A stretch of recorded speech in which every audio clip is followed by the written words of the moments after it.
चलिए आज की वीडियो की शुरुआत एक छोटी सी कहानी से करते हैं। एक बार एक घोड़ी के पैरों में नाल ठोकी जा रही थी। पास ही तालाब से निकली एक मेंढकी फुदकते हुए वहां पहुंची और उसने बोला कि मैं भी नाल ठुकवाऊंगी, घोड़ी की बराबरी करूंगी। कई बार समझाया गया, लोहार ने बहुत समझाया कि नहीं, ये तो घोड़ी के पैरों में ठोकने के लिए तो उसका पैर सख्त होता है। नहीं नहीं नहीं, मेंढकी अड़ गई कि नहीं, तुम नाल ठोको।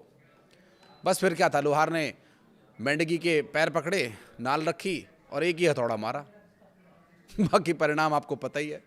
नमस्कार, मैं हूं आशीष त्रिपाठी आपके साथ, और ये कहानी सुनाने का मकसद इसके पीछे मेरा ये था कि पाकिस्तान ईरान अमेरिका इजरायल युद्ध की मध्यस्थता करने की बातें कह रहा है। ये दावा चीन की सरकारी मीडिया की तरफ से भी किया गया। वांग यी जो वहां के विदेश मंत्री हैं, उनकी ईरान के विदेश मंत्री अब्बास अराक्ची से बातचीत हुई और उन्होंने इस संबंध में जब बातचीत की तो चीन, देखिए चीन के किस तरह से गोद में बैठाकर वो पालन पोषण करने की कोशिश कर रहा है, क्योंकि चीन भारत के खिलाफ और अमेरिका के खिलाफ, और पता है कि ये उत्पाती देश है, आतंकी देश है, तो उसको इस तरह से इस्तेमाल करना चाहता है कि वो कुछ ऐसी ऐसी बातें करता रहे कि लोग हंसें, लोग व्यंग कसें। और यही हाल इस वजह से पाकिस्तान का हुआ है और पाकिस्तान अब मध्यस्थता करेगा चीन की। तो ये घोड़ी अगर नाल ठुकवाएगी तो मेंढकी भी नाल ठुकवाएगी, इस तरह की स्थिति यहाँ पर बनती दिखाई दे रही है। और अब ताज़ा हालात क्या हैं युद्ध के, वो मैं आपको बता देता हूँ। अमेरिका की तरफ से 5 दिन हमला न करने की बात के दावे को लेकर के इजराइल की तरफ से ये दावा किया गया है कि ऐसी कोई स्थिति नहीं है। यूएन में जो इजराइल के राजदूत हैं, उन्होंने ये दावा किया है कि हमारी तरफ से न तो युद्ध रुका है और ना ही अभी युद्ध रुकने की कोई स्थिति नजर आ रही है। हमले जारी रहेंगे, ईरान भी हम पर हमले कर रहा है, ये बात उन्होंने अपनी बातचीत में कही है। जबकि अमेरिका के प्रेसिडेंट डोनाल्ड ट्रंप का ये कहना है कि उनकी बहुत सही लोगों से बातचीत हो रही है। अमेरिका की उन लोगों से बातचीत हो रही है जो सही लोग हैं और वो युद्ध रुकवाने के लिए ललायित हैं, शांति स्थापित करने के लिए ललायित हैं। आपके ईरान की तरफ से जो भारत में राजदूत हैं ईरान के, उनका यह दावा है कि ऐसी तो कोई बातचीत हो ही नहीं रही है। अब इस वक्त चर्चा ये है कि युद्ध रुकवाने की मध्यस्थता करेगा तो कौन।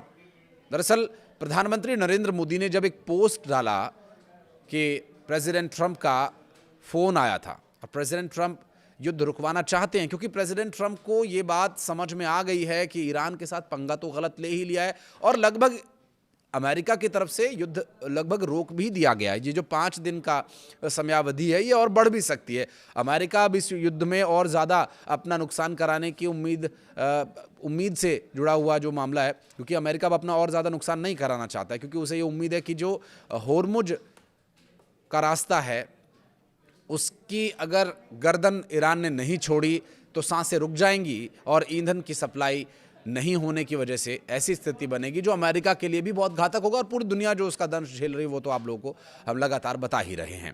दरअसल वांग यी जो कि चीनी मीडिया के माध्यम से बता रहे हैं कि स्ट्रेट ऑफ हॉर्मुज सबके लिए खुला है, जहाज़ सुरक्षित तरीके से गुजर रहे हैं, लेकिन जो देश इस युद्ध में शामिल हैं उनके जहाज़ यहाँ से नहीं गुजर सकते हैं। अब ये जो सेंटेंस है, इससे अब आप अंदाज़ा लगा सकते हैं कि इस युद्ध में शामिल अमेरिका 5 दिन हमले नहीं करेगा, जिसका आज दूसरा दिन है। पहले दिन हमले नहीं किए गए और अब दूसरा दिन भी उम्मीद है कि शांतिपूर्ण तरीके से गुजरे, लेकिन इस बीच जो तस्वीरें सामने आई, इस बीच जो खबरें सामने आई, उसमें इजराइल की तरफ से ईरान के कई सैन्य ठिकानों पर मिसाइली हमले किए गए और जवाबी कार्रवाई भी ईरान ने मुंहतोड़ की है। और इस वक्त किसी भी तरह से अमेरिका इस युद्ध से बाहर निकल जाना चाहता है और अब तक जो हुआ उसे भुला करके आगे बढ़ने की कोशिशों में जुटा हुआ है, जिसके लिए प्रधानमंत्री नरेंद्र मोदी को प्रेसिडेंट ट्रंप ने फ़ोन किया है और बैक चैनल के माध्यम से बातचीत को किसी तरह से एक ऐसे पॉइंट पर लाने की कोशिश में जुटे हुए हैं जिससे कि युद्ध को रुकवाने के लिए, युद्ध में शांति स्थापित करने के लिए, हालांकि शांति हो, युद्ध हो, अमेरिका या प्रेसिडेंट ट्रंप को इस बात से बहुत ज़्यादा फ़र्क नहीं पड़ता है, लेकिन उसे जो फ़र्क पड़ रहा है वो सिर्फ और सिर्फ इस वजह से पड़ रहा है कि होर्मुज जलडमरू मध्य मार्ग पूरी तरह से चोक हुआ है भारत के लिए, क्योंकि भारत इस युद्ध में शामिल नहीं है। भारत हमेशा से शांति का पक्षधर है, इसलिए भारत के तेल के, गैस के जहाज़ वहाँ से आ रहे हैं, शांतिपूर्ण तरीके से भारत तक पहुँच रहे हैं। लेकिन ऐसा नहीं है कि जलडमरू मध्य में बिल्कुल सामान्य परिस्थितियां हैं। हालात तनावपूर्ण बने हुए हैं किंतु नियंत्रण में हैं। उन देशों को निशाना नहीं बनाया जाएगा जो वहाँ युद्ध में शामिल नहीं हैं। हाँ, जो किसी भी तरह से इस युद्ध में सहयोग कर रहे हैं या सीधे तौर पर शामिल हैं, उनके लिए ये स्थिति चिंताजनक बनी हुई है। लेकिन जो वर्तमान समय है, फिलहाल स्थिति जिस तरह से दिखाई दे रही है, एक उम्मीद की किरण जगी है कि शायद युद्ध रुके, क्योंकि अमेरिका की तरफ से प्रेसिडेंट ट्रंप जो बातें कह रहे हैं, ईरान उसको पूरी तरह से खारिज कर रहा है, लेकिन अमेरिका की तरफ से कोशिश की जा रही है कि अब किसी भी तरह से जो ये पंगा ले लिया, इस पंगे को ख़त्म किया जाए और इसे रोका जाए और पूरी दुनिया में ईंधन की सप्लाई को बहाल किया जाए। और इस बारे में आपको आगे बताएंगे। लेकिन एक और महत्वपूर्ण बात वो ये कि खाड़ी देशों पर ईरान लगातार हमले कर रहा है। खाड़ी देश पलटवार नहीं कर रहे हैं, जिसमें बहरीन, कुवैत, सऊदी अरब, कतर, ओमान और ख़ास करके संयुक्त अरब अमीरात जो यूएई है, जिससे निशाना बनाया गया है। और इस पूरे मामले में जो दावा है खाड़ी अधिकारियों का वो ये है कि जो हम पर हमले हुए हैं सिर्फ अमेरिकी बेसिस को निशाना नहीं बनाया गया है। हमारे जो देश के अन्य क्षेत्र हैं जो कि सामान्य नागरिक के परिचालन के लिए एक्शन में है या संचालन में है, उनके लिए भी वो हमले घातक साबित हुए हैं, वहाँ भी हमले हुए हैं। लेकिन हम पलटवार इसलिए नहीं कर रहे हैं क्योंकि अगर हमने पलटवार किया तो फिर हम भी इस युद्ध में सीधे तौर पर शामिल हो जाएंगे। और देखिए, खाड़ी देशों में पैसे की माया जारी है और पैसे का बोलबाला है। वहाँ पर तेल बेचो एंजॉय करो की नीति चल रही थी, लेकिन ये अमेरिका के इन्वेस्टमेंट और अमेरिका की तरफ से वहाँ पर लगातार उन्हें सहयोग किए जाने के चलते अमेरिका ने कुछ कुछ अपनी शर्तें मनवा ली थी और वहाँ पर सैन्य ठिकाने बना लिए थे। अब वहाँ के जो शेख हैं वो तेल बेच बेच करके अपने ऐशो आराम की ज़िंदगी में मशगूल थे। उन्होंने इधर दिमाग ही नहीं लगाया कि ये अमेरिका यहाँ पर क्या कर रहा है। जब दिमाग नहीं लगाया तो उसका परिणाम उन्हें भुगतना पड़ रहा है। अमेरिका ने वहाँ सैन्य ठिकाने बना लिए। अमेरिका ने ये दर्शाया कि ये जो हमने यहाँ इन्वेस्टमेंट किया है, ये जो हमने तेल रिफाइनरीज में इन्वेस्ट किया है, जो जगह हमने यहाँ पर इस्तेमाल किया है, ये उनकी सुरक्षा के लिए हम अपने सैनिक तैनात कर रहे हैं। लेकिन जब हकीकत खुली तो फिर खाड़ी देशों में संकट की स्थिति बन गई। अब यहाँ पर खाड़ी देश जिनके नाम अभी मैंने आपको बताया, बहरीन, कुवैत और इजराइल के साथ युद्ध, क्योंकि इजराइल के भी कुछ एक जगहों पर बेसिस हैं, वो अपने साथी के लिए साथी के तौर पर उन्हें वहाँ पर इस्तेमाल करने के लिए अमेरिका ने बुला लिया था। लेकिन ये वो देश हैं जो इस वक्त विकास की उस स्थिति पर पहुँच चुके हैं जहाँ पर कई देशों को पहुँचने में भी बहुत बहुत समय लगने वाला है, क्योंकि पैसा ही बहुत है, तेल ही तेल है। पूरी दुनिया में तेल बेच करके पैसा बटोर रहे हैं, डॉलर्स में कमा रहे हैं, वो अलग अलग देशों की करेंसी में कमा रहे हैं। और वो जो विदेशी मुद्रा का भंडार है, किसी भी देश की आर्थिक स्थिति के लिए उसे मजबूत करने या कमज़ोर करने के लिए उसके विदेशी मुद्रा भंडार पर ही निर्भर करता है कि वो देश कितना अमीर होगा, उस देश की करेंसी कितनी मजबूत होगी। तो इस बारे में खाड़ी देशों ने कभी सोचा ही नहीं कि ऐसी भी कभी परिस्थिति बन सकती है।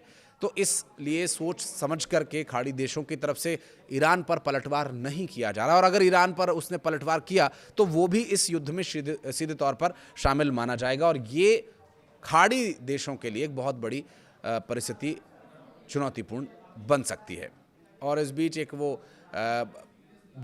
जोक ऑफ द डे सामने आया कि पाकिस्तान भी अब इसमें शांति की मध्यस्थता की कोशिश में अपने अगर वो चाहें, अमेरिका चाहे, अगर ईरान चाहे तो शहबाज शरीफ युद्ध रुकवाने के लिए मध्यस्थता कर सकते हैं। मेरी हंसी नहीं रुक रही, माफ़ कीजिएगा दोस्तों। चलिए गंभीर मुद्दे पर लौटते हैं, क्योंकि इस वक्त वॉशिंगटन और नई दिल्ली के बीच बातचीत हुई। भारत अब केवल एक दर्शक नहीं बल्कि एक ताकत है जो युद्ध और शांति के नियम तय करने में अहम भूमिका भी निभा रहा है। प्रेसिडेंट ट्रंप का फोन आना, प्रधानमंत्री से बात करना और बैक चैनल से इस युद्ध को रुकवाने के लिए कोशिश करने के लिए कहना, ये बात जाहिर करता है कि कहीं ना कहीं भारत की जो एशिया में जो स्थिति है वो तो है ही स्ट्रॉन्ग, साथ ही पश्चिम एशिया में जारी इस अशांति को रुकवाने के लिए भी भारत एक बड़ी भूमिका निभा सकता है। लेकिन भारत पहले अपने देश की, अपने लोगों के हितों के बारे में सोचेगा और उसके बाद कोई निर्णय लेगा। इसलिए भी प्रधानमंत्री नरेंद्र मोदी ने सदन में इस बारे में विस्तार से जानकारी दी, पहले लोकसभा में फिर राज्यसभा में। खाड़ी अधिकारियों का जो कहना है कि वो क्षेत्र में मौजूद अमेरिकी सैन्य ठिकानों पर हमलों के साथ साथ ईरान के नागरिक ढांचों को भी ईरान ने नागरिक ढांचों को भी हमला किया, उन्हें भी निशाना बनाया, जिसमें होटल, रिहायशी इलाके और ख़ास तौर पर ऊर्जा ठिकाने शामिल है। इसके बावजूद खाड़ी देश ईरान के खिलाफ युद्ध में कोई हमला नहीं कर रहे हैं, क्योंकि वो सीधे तौर पर युद्ध में शामिल होने से बच रहे हैं। अमेरिकी राष्ट्रपति डोनाल्ड ट्रंप ने ये कहा था कि न्यूक्लियर हथियार अगर ईरान नहीं रखता है, अगर उस पर वो सहमति जताता है, तो हम युद्ध रोकने के लिए तैयार हैं। अब देखिए, इस मुद्दे पर जो ईरान के सामने शर्तें अमेरिका रख रहा है, इसमें व्हाइट हाउस में मीडिया से बात करते हुए ट्रंप ने कहा कि दोनों देशों के बीच बातचीत जारी है, ईरान समझौता करना चाहता है, हम उन लोगों से बात कर रहे हैं जो असल में शांति चाहते हैं, और हमारी पहली शर्त यह है कि ईरान न्यूक्लियर हथियार नहीं बनाएगा, जिस पर सहमति बन गई है। हालांकि ट्रंप के इन दावों की सच्चाई क्या है, इस बारे में अभी कुछ भी नहीं कहा जा सकता है। ट्रंप ने ज़रूर यह दावा किया है कि अमेरिका ने युद्ध जीत लिया है। अब उनके दावे कितने सच हैं, कितने झूठ, ये तो कुछ दिनों में स्पष्ट हो ही जाएगा। लेकिन ईरान की नेवी, एयरफोर्स और रडार सिस्टम काम नहीं कर रहा है, ये दावे अमेरिका की तरफ से किए गए, तो इसे पूरी तरह से ईरान ने झुठला दिया। अमेरिकी विमान तेहरान के ऊपर उड़ रहे हैं, ऐसा कहना है उनका, और अगर बातचीत फेल हुई तो अमेरिका जो चाहे कर सकता है। अब तक अमेरिका ने जो चाहा वो कर लिया। हालांकि ईरान ने अभी तक अमेरिका के साथ किसी भी तरह की सीधी बातचीत से साफ इनकार किया है, और इस वक्त जो परिस्थितियां हैं वो ये बता रही हैं कि युद्ध रुकने और युद्ध जारी रहने के 50-50 चांसेस है। तो वहीं इजराइल का स्टेक क्या है, ये भी जान लेना बहुत ही महत्वपूर्ण है। इजराइल कह रहा है ऐसी कोई बातचीत नहीं हो रही, इजराइल किसी बातचीत में शामिल नहीं है, और हमारी तरफ से हमले जारी रहेंगे।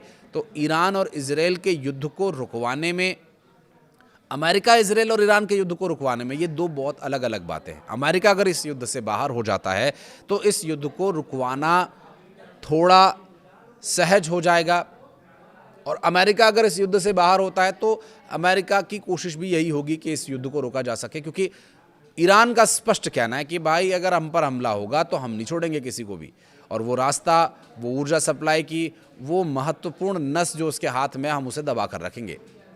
जी हाँ, स्ट्रेट ऑफ हॉर्मुज की बात कर रहा हूँ मैं। और ऐसे में वर्तमान परिस्थितियाँ जो इस वक्त ये कह रही हैं कि युद्ध रुकना बहुत ज़रूरी है। पूरी दुनिया में ऊर्जा की सप्लाई का जो संकट है वो तब तक ख़त्म नहीं होगा जब तक ये युद्ध पूरी तरह से ख़त्म नहीं हो जाता है। ऐसे में देखना ये होगा कि इस युद्ध को रुकवाने की कोशिशों के बीच अमेरिका के दावे, ईरान के दावे या इजराइल के दावे, किसके दावे सही हैं, किसके गलत, बजाय इसकी परवाह करने के हमें ये सोचना चाहिए कि इस युद्ध को कैसे रुकवाया जा सकता है। अंतर्राष्ट्रीय स्तर पर जो ताकतें हैं वो इस ओर प्रयास करेंगी, तो भविष्य बेहतर होने की उम्मीद है। आप कुछ कहना चाहें तो बताइएगा इस वीडियो में। यहाँ तक बने रहने के लिए बहुत बहुत धन्यवाद।